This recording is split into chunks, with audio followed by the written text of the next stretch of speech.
Assalamualaikum warahmatullahi wabarakatuh dan selamat siang. Perkenalkan nama saya Nini Sari dari kelas C.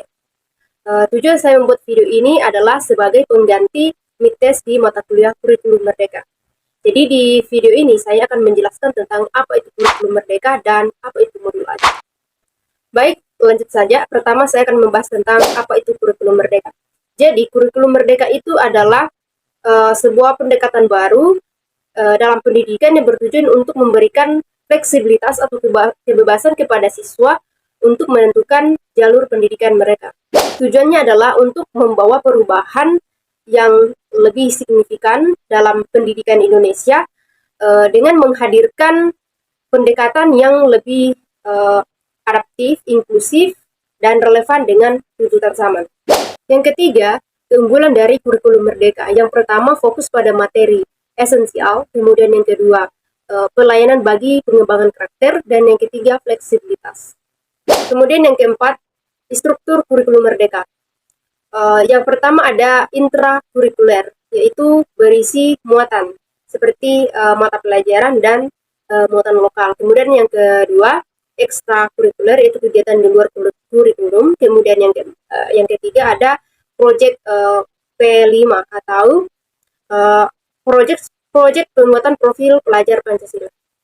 Evaluasi dalam kurikulum merdeka juga mengalami perubahan dengan mengadopsi pendekatan yang lebih holistik dan kompeten.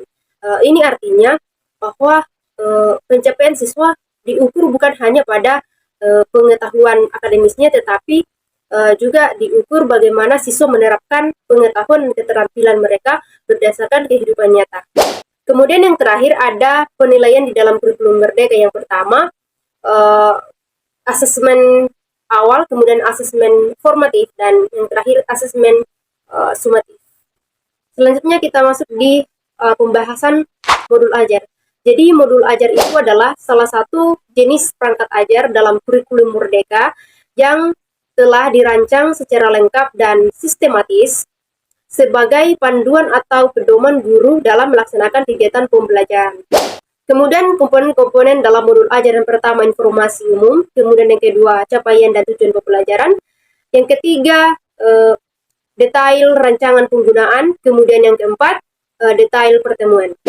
Yang terakhir kriteria dari modul ajar, yang pertama esensial, yang artinya pemahaman konsep bisa diambil dari pengalaman belajar dan lintas disiplin.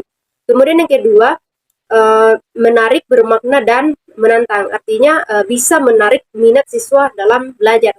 Yang ketiga ada relevan dan fleksibilitas. Kemudian ada berkesinambungan, kemudian penyajian, kemudian yang terakhir kelengkapan. Baik, itulah tadi poin pembahasan, dan untuk lebih jelasnya saya akan menjelaskan satu persatu. Yang pertama ada alasan perubahan kurikulum. Kurikulum yang baik adalah kurikulum yang sesuai dengan zamannya.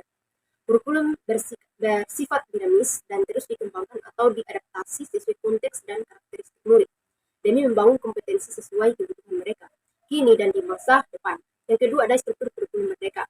Yang pertama program intrakurikuler. Intrakurikuler berisi muatan atau mata pelajaran dan muatan tambahan lainnya seperti muatan lokal jika memang ada di satuan pendidikannya. Kegiatan pembelajaran di dalam kelas diharapkan dapat mengembangkan kompetensi murid sesuai dengan capaian pembelajaran pada fasenya. Berbagai kegiatan dapat dilakukan untuk membantu murid mencapai kompetensi yang diharapkan. Rancanglah kegiatan yang menarik, membangun rasa ingin tahu murid, dan dihubungkan dengan kehidupan atau lingkungan sekitar sehingga menjadi pembelajaran yang bermakna. Yang kedua ada program ekstrakurikuler. Untuk kegiatan ekstrakurikuler, kegiatan tetap diadakan pada pembelajaran dengan kurikulum merdeka. Pelaksanaan dapat dikembangkan oleh satuan pendidikan sesuai dengan kapasitas dan minat karakteristik murid. Yang ketiga, proyek penguatan profil pelajar Pancasila. Program ini merupakan pembelajaran berbasis proyek yang ditujukan sebagai penguatan profil pelajar Pancasila melalui tema yang telah ditetapkan, yaitu gaya hidup berkelanjutan. Yang kedua ada kearifan lokal, tiga Bhinneka Tunggal Ika, bangunlah jiwa dan reganya. Yang kelima suara demokrasi. Yang keenam berkarya dan berteknologi untuk membangun negeri. Yang ketujuh kewirausahaan. Baik, kita lanjut ke pembahasan modul ajar. Jadi selain keleluasaan dalam menentukan alokasi waktu, kita juga mempunyai keleluasaan untuk memilih dan memberikan perangkat ajar kepada murid selama masih ada dalam prinsip pembelajaran dengan paradigma baru.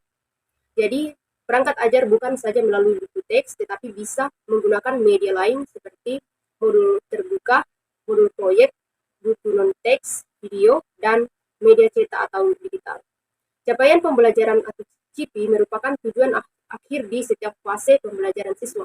Capaian pembelajaran adalah kompetensi minimum yang harus dicapai peserta didik untuk setiap mata pelajaran. CP dirancang dengan mengacu pada standar kompetensi lulusan atau SKL dan standar isi. CP dirumuskan dalam bentuk fase, bukan per tahun. CP selalu berpusat pada siswa, bukan pada ketuntasan materi. Yang pertama jenjang PAUD, fase fondasi TKB, jenjang SMP, fase D, kelas 7-9 SMP, jenjang SD, fase A, kelas 1-2 SD, fase B, kelas 3-4 SD, fase C, kelas 5-6 SD. Jenjang SMK, fase E, kelas 10 SMA, fase F, kelas 11-12 SMA.